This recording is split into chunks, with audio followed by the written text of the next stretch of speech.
ৰাজ্যত দ্বিতীয়বাৰৰ বাবে মুখ্যমন্ত্ৰী ডক্টৰ হিমন্ত বিশ্ব শৰ্মাৰ নেতৃত্বত চৰকাৰ গঠন হৈছে। তৃতীয়বাৰৰ বাবে বিজেপিয়ে চৰকাৰ গঠন কৰিছে আৰু প্ৰথমবাৰ যেতিয়া মুখ্যমন্ত্ৰী ডক্টৰ হিমন্ত বিশ্ব শৰ্মাই অসমৰ মুখ্যমন্ত্ৰীৰ দায়িত্ব লৈছিলে তাৰ পিছতেই 2 লাখ বিঘা মাটিত উচ্ছেদ অভিযান চলোৱা হৈছিলে, কঠোৰভাৱে উচ্ছেদ অভিযান চলোৱা হৈছিলে আৰু সেই সময়ছোৱাত প্ৰথম অৱস্থাত বহুতে সমালোচনা কৰিছিলে আৰু বিভিন্নজনে সমৰ্থন কৰিছিলে, কাৰণ বহু ভূমি যি বহু খিলঞ্জীয়াৰ ভূমি যি বেদখল হৈছিলে তাৰ বিৰুদ্ধে যি অভিযান চলিছিলে তাক সকলোৱে সমৰ্থন আগবঢ়াইছিলে আৰু তাৰ প্ৰতিচ্ছবি দেখিবলৈ পোৱা গৈছিলে এবাৰ নিৰ্বাচনত, য'ত 100-200কৈ আসন বিজেপি লাভ কৰিবলৈ সক্ষম হৈছিলে। এইবাৰ নিৰ্বাচনত জয়ী হলে পুনৰ 5 লাখ বিঘা ভূমিত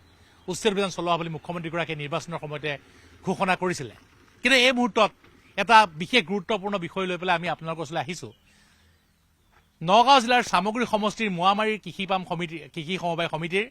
যি 200 বিঘা মাটি বেদখল হৈ আছে, সমবায় সমিতিৰ 200 বিঘা মাটি যি বেদখল হৈ আছে, সেই বেদখলৰ বিৰুদ্ধে উচ্ছেদ অভিযান চলাবলৈ 2012 চনত যেতিয়া কলিয়াবৰ জিলা প্ৰশাসন গৈছিলে সেই সময়ছোৱাত বুলডোজাৰ উভতাই পঠিওৱা হৈছিলে। যিসকল লোকে উচ্ছেদ কৰিবলৈ মাননীয় মহামান্য আদালতক তেওঁলোকে আবেদন কৰিছিলে আৰু সেই আবেদনৰ ভিত্তিত যি মহামান্য আদালতে যি উচ্ছেদৰ নিৰ্দেশ দিছিলে সেইসকল লোককো মৰিওৱা হৈছিলে, মাৰপিট কৰা হৈছিলে আৰু তাৰপিছত তাৰ পৰা খেদি পঠিওৱা হৈছিলে বৃহৎ আৰক্ষীৰ বাহিনীক, CRPFৰ বাহিনীক, কলিয়াবৰ জিলা মহকুমাধিপতিক, কলিয়াবৰ মহকুমা আৰক্ষী বিষয়াক। আৰু তাৰ পিছৰ পৰা সেই ভূমি এতিয়ালৈকে উচ্ছেদ কৰা হোৱা নাই, সেই ভূমি এতিয়াও বেদখলকৃত হৈ আছে। আমাৰ লগত এই যিহেতু ভেলেগুৰি, আমি নিজ ভেলেগুৰি গাঁও পঞ্চায়তত আমি আছো, কাৰণ ভেলেগুৰিৰ যথেষ্ট সংখ্যক লোকে মোৱামাৰী কৃষি সমবায় সমিতিত তাত কৃষি কৰিছিলে, খাজানা এতিয়াও প্ৰদান কৰে, কিন্তু ভূমি আছে এতিয়াও সন্দেহযুক্ত নাগৰিকৰ কবলত। আমাৰ লগত ভেলেগুৰি গাঁও পঞ্চায়তৰ সভাপতি বীৰেন শইকীয়া ডাঙৰীয়া আছে। আমি আপোনাৰ পৰা জানিবলৈ চেষ্টা কৰিম যি এক ঘটনা 2012 চনত তেতিয়া ৰকিবুল হুছেইন সামগ্ৰী সমষ্টিৰ বিধায়ক, অসম চৰকাৰৰ এগৰাকী প্ৰভাৱশালী মন্ত্ৰী আছিলে, ৰাজ্যত তৰুণ গগৈৰ নেতৃত্বত কংগ্ৰেছ চৰকাৰ আছিলে আৰু সেই সময়ছোৱাত মহামান্য আদালতে নিৰ্দেশ দিছিলে উচ্ছেদৰ বাবে। সেয়া কোনো বেলেগ সম্পূৰ্ণভাৱে বিধিগতভাৱে উচ্ছেদ কৰাৰ কথা আছিলে, কিন্তু তাৰ পিছতো বিশাল আৰক্ষী বাহিনীক খেদি পঠিওৱা হৈছিলে আৰু এতিয়াও সেই ভূমি কিন্তু বেদখলৰ কবলত আছে। প্ৰথম কথাটো হৈছে কি, 14 চনৰ আগলৈকে সামগ্ৰী সমষ্টিত মানে বিৰাট কংগ্ৰেছৰ যি আতিশায্য, সেই আতিশায্য চলি আছিলে। ৰকিবুল হুছেইনৰ ইয়াত নেতৃত্বত যিমান যি কৰিব লাগে তেওঁই কৰি আছিলে আৰু যেতিয়া হাইকোৰ্টৰ যিটো নিৰ্দেশনা আহিলে যে মাটিখিনি উচ্ছেদ কৰিব লাগে, তাৰ পৰা চিভিল SDO, চাৰ্কুল অফিচাৰ তেওঁলোকক তাৰ পৰা খেদি পঠিওৱা হ'ল, বুলডোজাৰ তাৰ পৰা আঁতৰাই দিয়া হ'ল। মানে তাৰপিছত আমি দেখিলোঁ যে আমি কষ্টটো চালোঁ যে গুচি যোৱাৰ পিছত এটা ৰিপৰ্ট আহিল যে তাত মাটিখিনিত পানী থকাৰ কাৰণে JCB বা বুলডোজাৰ তাত চলিব নোৱাৰে, সেইকাৰণে তেওঁলোক আঁতৰি আহিল বুলি এটা দেখুৱালে। সেইটো তেওঁলোক বাচি গ'ল। কিন্তু এটা কথা আমি কওঁ, ৰকিবুল হুছেইন ডাঙৰীয়াৰ প্ৰত্যক্ষ মানে নিৰ্দেশত সেইদিনাখন আচলতে JCB বা বুলডোজাৰ বা যি প্ৰশাসনিক বিষয়াসকল তাৰ পৰা গুচি আহিবলগীয়া হৈছিল। আৰু আমি আজি দাবী কৰিছোঁ এইখিনি আমাৰ খিলঞ্জীয়া অসমীয়া মানুহৰ আমাৰ মোৱামাৰী সমবায় কৃষি পামৰ মাটি। আমাৰ ভেলেগুৰি পঞ্চায়তৰ বহুত মানুহ তাত জড়িত হৈ আছিলে, ছেক্ৰেটাৰী প্ৰেছিডেণ্ট আমাৰ ভেলেগুৰি পঞ্চায়তৰে। গতিকে আমি ভাবোঁ এই যি অবৈধ বাংলাদেশে বেদখল কৰি আছে, এই মানুহখিনিক যাতে উচ্ছেদ কৰি আমাৰ খিলঞ্জীয়া মানুহৰ হাতত যাতে এই সমবায় কৃষি পামখান যাতে গতাই দিয়ে, আমি সন্মানীয় তথা মাননীয় মুখ্যমন্ত্ৰী মহোদয়ক অনুৰোধ জনাইছোঁ। আৰু আমি আশা ৰাখিছোঁ অতি সোনকালে যাতে এই যি অবৈধ প্ৰব্ৰজনকাৰী বা অবৈধ বাংলাদেশীয়ে যি মাটিখিনি অধিগ্ৰহণ কৰি আছে, অতি সোনকালে উচ্ছেদ কৰি আমাৰ যি খিলঞ্জীয়া মানুহৰ হাতত কৃষি সমবায় সমিতিখনৰ হাতত যাতে মাটিখিনি গতাই দিয়ে। অলপ মাটি নহয়, 200 বিঘা মাটি। এই 200 বিঘা মাটি যদি আমাৰ খিলঞ্জীয়াই লাভ কৰে, অন্তত আমাৰ বহু যুৱক বা যুৱতীয়ে তাত কৰ্মসংস্থান কৰি আৰ্থিকভাৱে লাভান্বিত হ'ব পাৰিব, এই আশা ৰাখিছোঁ। সেয়ে যিহেতুকে ইতিমধ্যে মাননীয় মুখ্যমন্ত্ৰী ডাঙৰীয়াই উচ্ছেদ অভিযান আৰম্ভ কৰিছে আৰু যিটো আমি অনুভৱ কৰিছোঁ অসমৰ খিলঞ্জীয়াৰ কাৰণে এইটো খুব অত্যন্ত অত্যন্ত লাভজনক যিটো প্ৰয়োজন এই কামখিনি কৰি আছে আমি তেখেতক অনুৰোধ জনাইছোঁ যাতে এই মাটিখিনি আমাক উদ্ধাৰ কৰি দিয়ে নিশ্চয় কেৱল 200 বিঘাই নহয় প্ৰকৃতাৰ্থত 1500 বিঘা মাটি মোৱামাৰীত বেদখল হৈ আছে মোৱামাৰীত বহু অসমীয়া লোকৰ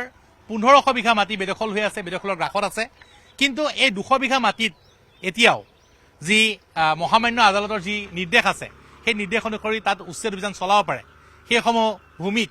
এতিয়া সন্দেহযুক্ত নাগৰিকে গাঁও গঢ়িছে তাত খিলঞ্জীয়াৰ কোনো অস্তিত্ব নাইকিয়া হৈছে আৰু যিহেতু মুখ্যমন্ত্ৰীগৰাকীয়ে কৈছে যে খিলঞ্জীয়াৰ অস্তিত্ব সুৰক্ষিত কৰা হ'ব সকলো অবৈধ বেদখল উচ্ছেদ কৰা হ'ব গতিকে সামগুৰি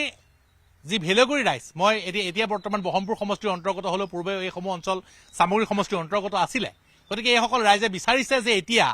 সামগুৰি সমষ্টিৰ অন্তৰ্গত মোৱামাৰীত কঠোৰভাৱে উচ্ছেদ অভিযান চলক আমাৰ লগত লক্ষী আছে লক্ষী আপোনাৰ পৰা জানিব চেষ্টা কৰিম কি ক'ব আপুনি সঁচাই যেনেকৈ চৰকাৰখনে বিগত 5টা বছৰত জাতি মাটি ভেটিৰ কথা কৈ গোটেই অসমত যিধৰণে বেদখল মুক্ত কৰিছে বাংলাদেশী মূলৰ মিয়াসকলে যিধৰণে খিলঞ্জীয়াক অস্তিত্বৰ সংকটত ভুগিব লগা হৈছে আমাৰ বহুত খিলঞ্জীয়া ককাই ভাইসকলে আমাৰ পৰিয়ালৰ আমাৰ অঞ্চলৰ বহুতে তাত খেতি বাতি কৰি চলি আছিলে তেওঁলোকক খেদাই সম্পূৰ্ণৰূপে অত্যাচাৰ কৰি এই মাটিসমূহ তেওঁলোকে দখল কৰিলে এই দখল কৰা মাটিসমূহ এতিয়া বৃহত্তৰ পৰিমাণে 200 বিঘা আপুনি ঠিকে কৈছে প্ৰায় 1500 বিঘা আছে বা আমি যদি চাওঁ সামগুৰি সমষ্টি কেইবাখনো বিলৰ পাৰত চৰকাৰী ভূমিত বাংলাদেশী মূলৰ মিয়াসকল বহি অত্যাচাৰ কৰি আছে এই মোৱামাৰী কৃষি সমবায় সমিতি যিখন 2012 চনত তাত আদালতৰ ৰায় অনুসৰি তাত প্ৰশাসন আহিছিলে যদিও তেতিয়া সময়ত কংগ্ৰেছ চৰকাৰ আছিলে কাৰণে হয়তো সেই সময়ত প্ৰশাসনে উচ্ছেদ কৰিব নোৱাৰিলে কিন্তু এতিয়া আমি যিহেতু বিজেপি চৰকাৰ আছে মাননীয় মুখ্যমন্ত্ৰী মহোদয়ক আমি অনুৰোধ জনাইছোঁ আমি ইয়াৰ স্থানীয় যুৱক হিচাপে অনুৰোধ জনাইছোঁ তেখেতে অসমৰ অন্যান্য জেগাৰ দৰে এই জেগাকৰণটো যে পোনপ্ৰথমে এই বছৰতে তেখেতে উচ্ছেদ অভিযান চলাই পেলাই অসমীয়া আমাৰ যি ভূমিপট্টা খিলঞ্জীয়া কৃষকসকল আছে কৃষকসকলক উপকৃত কৰিব বুলি আমি তেখেতৰ ওপৰত আশা কৰিছোঁ আৰু আহ্বান জনাইছোঁ নিশ্চয় মই এটা কথা জনাবলৈ চেষ্টা কৰিম 2012 চনত যেতিয়া উচ্ছেদ অভিযান চলাবলৈ যেতিয়া প্ৰশাসনৰ বিষয়াসকল গৈছিলে আৰক্ষীৰ বিশাল বাহিনী গৈছিলে সেই সময়ত সেই বাতৰি সংগ্ৰহ কৰিবলৈ আমি গৈছিলোঁ সেই স্থানত উপস্থিত হৈছিলোঁ আমি সেই সময়ত প্ৰথম অৱস্থাত দেখিছিলোঁ যে বুলডজাৰ চলোৱা প্ৰায় প্ৰস্তুতি কৰা হৈছিলে উচ্ছেদৰ প্ৰস্তুতি কৰা হৈছিলে সেই সময়তে একাংশ গুণ্ডা আহিছিলে আৰু একাংশ ৰাজনৈতিকভাৱে প্ৰভাৱপুষ্ট গুণ্ডা আহিছিলে আৰু সেইসকলে যি গোচৰ দিয়া যিসকল লোক আছে তেওঁলোকক আক্ৰমণ কৰিছিলে আৰু তাৰ পিছতেই প্ৰভাৱশালী চক্ৰৰ পৰা ফোন আহিছিলে প্ৰশাসনিক বিষয়াসমূহলৈ আৰু হঠাৎ উচ্ছেদ অভিযান আধাতে সামৰি তাৰ পৰা সকলো প্ৰশাসনৰ বাহন ঘূৰি আহিছিলে আৰক্ষীৰ বাহিনী ঘূৰি আহিছিলে বিশাল আৰক্ষী বাহিনীৰ সন্মুখতে যিসকলে উচ্ছেদ কৰাৰ বাবে আহ্বান জনাইছিলে তেওঁলোকক মাৰপিট কৰা হৈছিলে কোবোৱা হৈছিলে আৰু এই সকলো যি বাতৰি সংগ্ৰহ কৰাটো বাধা দিছিলে আৰু সেইসমূহ অঞ্চলত এতিয়াও যদি সাংবাদিকৰ কেমেৰা যায় তেনেহ'লে ভয় ভাবুকি খুওৱা হয় ইমান যি অত্যাচাৰ মই পুনৰ কৈছোঁ এই গোচৰ তৰা বহু লোকৰ ইতিমধ্যে মৃত্যু হ'ল তেওঁলোকে এই ভূমি বেদখল মুক্ত নোহোৱাকৈ তেওঁলোকে এই পৃথিৱীৰ পৰা যাবলগীয়া হ'ল সেইসকল লোকৰ আত্মাই হয়তো এতিয়াও শান্তি পোৱা নাই কিন্তু তেওঁলোকৰ বিশ্বাস আশা যে এইবাৰ মুখ্যমন্ত্ৰী ডক্টৰ হিমন্ত বিশ্ব শৰ্মাই মোৱামাৰীৰ সেই ভূমি মুক্ত কৰিব মই পুনৰ কৈছোঁ শিৱস্থান মোৱামাৰী এইসমূহ অঞ্চলত এটা সময়ত সামগুৰিৰ যি অসমীয়া ৰাইজে খেতি বাতি কৰিছিলে কৃষিপাম আছিলে সেই সকলো কৃষিপাম 83ৰ পিছত একাংশ বহিৰাগতে দখল কৰিলে সেইসমূহ মাটিৰ চিনচাপ নোহোৱা হ'ল কিন্তু এই যি কৃষি সমবায় সমিতিৰ নামত যি ৰেজিষ্টাৰ থকা 200 বিঘা মাটি য'ৰ এতিয়াও খাজানা কৃষি সমবায় সমিতিয়ে প্ৰদান কৰে সেইসমূহ ভূমি মুকলি কৰিবলৈ চৰকাৰে শীঘ্ৰে ব্যৱস্থা কৰিব লাগে তাকে সকলোৱে বিচাৰিছে আৰু বৰ্তমান ভেলেগুৰি গাঁও পঞ্চায়তৰ সভাপতি বীৰেন শইকীয়াৰ নেতৃত্বত এইসকল লোক সকলোৱে বৰ্তমান বিচাৰিছে যে শীঘ্ৰে মুকলি কৰা হওক মুখ্যমন্ত্ৰীগৰাকীক আহ্বান জনাইছে আৰু যিহেতু দ্বিতীয়বাৰৰ বাবে বৰ্তমান ডক্টৰ হিমন্ত বিশ্ব শৰ্মা বৰ্তমান মুখ্যমন্ত্ৰী আছে আৰু তেখেতে ইতিমধ্যে উল্লেখ কৰিছে যে এইবাৰ 5 লাখ বিঘা ভূমিত